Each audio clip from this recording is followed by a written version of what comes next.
फैला हुआ है। इसी कारण हमारा देश आज बहुत ही पीछे जा रहा है। और मैं सिंगर आनंद बंधु इंजीनियर आज शपथ लेता हूं कि भारत से पाखंडवाद जड़ से मिटा के रहूंगा।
इसके बाद भी हम पाखंड में लीन हैं।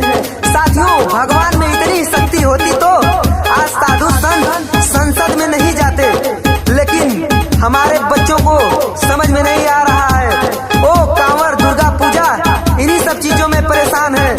हम 12-16 घंटा काम करते हैं, लेकिन इन बाबाओं के गुफाओं में हम दान देकर चले आते हैं। आज आप ही लोगों के कारण ऐसे ऐसे बाबा आसाराम, चित्तानंद, जलेबी बाबा, राधे माँ जैसे पाखंडी निकलते हैं, जो वो लोग बड़े बड़े महलों में रहते हैं, सोने की मोटी मोटी चैन पहनते हैं, पर आप कंगाल के कंगाल ही रहते हो। आप ही के धन से आज वो राजा रहते हैं। और साथियों, मैं बताना चाहता हूँ, आज आप लोग देवी देवताओं पर इतना विश्वास करते हो। अगर इतना ही लक्ष्मी में शक्ति रहती तो आज भारत विश्व का सबसे धनी देश रहता। अगर इतना ही सरस्वती में शक्ति रहती तो आज भारत सबसे ज्यादा शिक्षित रहता। अगर करवा चौथ रखने से पति की उम्र लंबी हो जाती तो आज 20 साल का जवान भारत में शहीद नहीं हो जाता बॉर्डर पे। साथियों, हर रोज इन पाखंडियों की गुफाओं में आप दान करते हो, वही रोज बचा के अपने बच्चों को कोचिंग पढ़ाओ। हर रोज 10-20 रुपए बचाओगे तो आपका बच्चा एक दिन डॉक्टर, इंजीनियर, कलेक्टर, प्रोफेसर बन जाएगा। मूर्ति पूजाए तो सब मीठा है भाई, बाबा साहब जीवन भर कह समझाए। हाँ, मूर्ति पूजाए तो सब मीठा है भाई, बाबा साहब जीवन भर कह समझाए। ललई पेरियार जगदेव को, ललई पेरियार जगदेव को, अब तुम सबको पढ़ाओ, पाखंड हटाओ और देश बचाओ।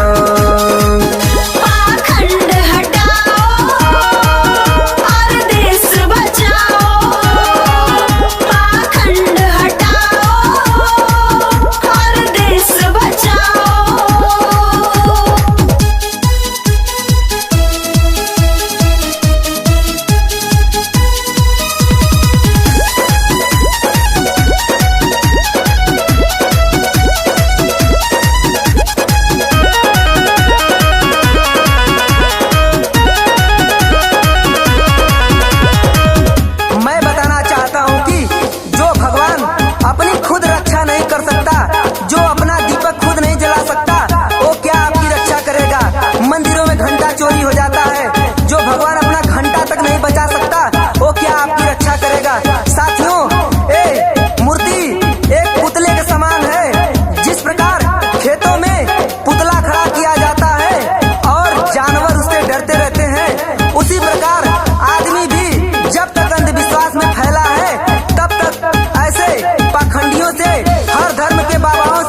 फसाया, अभी तक गुलाम हो तुम समझ में न आया। हाँ, झूठा इतिहास में है हमको फसाया, अभी तक गुलाम हूँ मैं समझ में न आया। किसी के बाप में हिम्मत है तो, किसी के बाप में हिम्मत है तो सिद्ध करके दिखाओ, पाखंड हटाओ और देश बचाओ। पाखंड हटाओ और देश बचाओ, पाखंड हटाओ और देश बचाओ।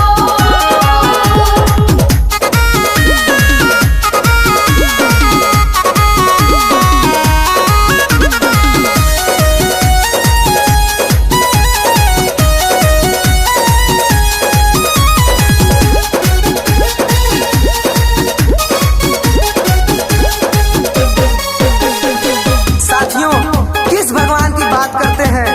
मैं बताना चाहता हूँ, जब आपको भोजन की जरूरत पड़ती है, राशन की जरूरत पड़ती है, किसान धूप में रात दिन मेहनत करके आपको भोजन उपलब्ध कराता है, उसकी मेहनत से आपको भोजन मिलता है।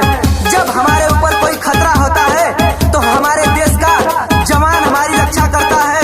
सीमा पे रात दिन -30 डिग्री के सेल्सियस में भी वो खड़ा रहता है। इससे बड़ा हमारा कोई भगवान नहीं है। जब हमें चोट लगती है, जब हम बीमार रहते हैं, जब हमारा एक्सीडेंट होता है तो हमारी रक्षा डॉक्टर करता है। अगर हमें किसी सुविधा की गाड़ी, मोबाइल, ट्रैक्टर और भी किसी सुविधाओं की जरूरत पड़ती है तो वैज्ञानिक, इंजीनियर हमारे लिए काम करता है। किस भगवान की बात करते हैं? इस भगवानों ने हमें कुछ नहीं दिया है, सिर्फ हमें चोरी, हत्या और कपड़े चुराना, दही चुराना, माखन चुराना, यही सब सिखाया है। इसके अलावा इन्होंने हमें कुछ नहीं दिया है। जो भी कुछ दिया है इन इंसानों ने दिया है। अगर आपको इतना ही मदद करनी है, अगर इतना ही रक्षा करना है तो एक भूखे को रोटी दे दो, इससे बड़ा उसके लिए कोई भगवान नहीं होता है। एक प्यासे को पानी पिला दो, उससे बड़ा कोई भगवान नहीं होता है। खेत में किसान और बॉर्डर पे जवान है, डॉक्टर, इंजीनियर, वैज्ञानिक भगवान है। हो सबकी जो रक्षा करे वही भगवान है। भारत का सबसे प्यारा सच्चा संविधान है। इनके साथ न धोखा करो तुम, इनके साथ न धोखा करो तुम, सच्चाई न छिपाओ, पाखंड हटाओ और देश बचाओ। पाखंड हटाओ और देश बचाओ, पाखंड हटाओ और देश बचाओ।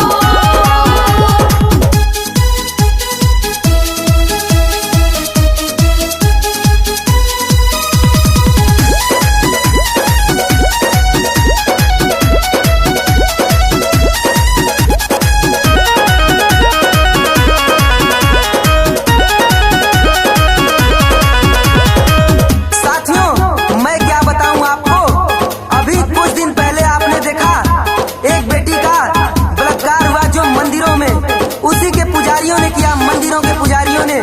तो बताइए आप, भगवान वो कहाँ गया था? चलो ठीक है, भगवान नहीं आया तो अल्लाह को तो आना चाहिए, अल्लाह नहीं आया तो मसीहा को आना चाहिए। साथियों, वो मुसलमान की बच्ची थी, हिंदू का भगवान 33 करोड़ में अगर दम नहीं है तो अल्लाह को तो बचाना चाहिए। साथियों, मैं सच्ची बात बताना चाहता हूँ, किसी के पास कोई पावर नहीं है। जो भी पावर है, शक्ति है, इंसान के पास है। साथियों, अगर किसी को डर है तो संविधान से, ये भारत के कानून से निर्दोषों की हत्या हो जाता है तो कहाँ भगवान चला जाता है? जब इतने शक्तिशाली राम रहीम थे तो कैसे भारत गुलाम हो गया? आप लोग हमारा खुल के सपोर्ट कीजिए। मेरा फोन पे 463 मैं आपका ये सहयोग कभी भी व्यर्थ होने नहीं दूंगा। मैं देश को एक अलग इतिहास बना के दिखाऊंगा। लूटी जब बेटी की इज्जत आए नाही राम रे, देश जब गुलाम था ना आए रहमान रे। हाँ लूटी जब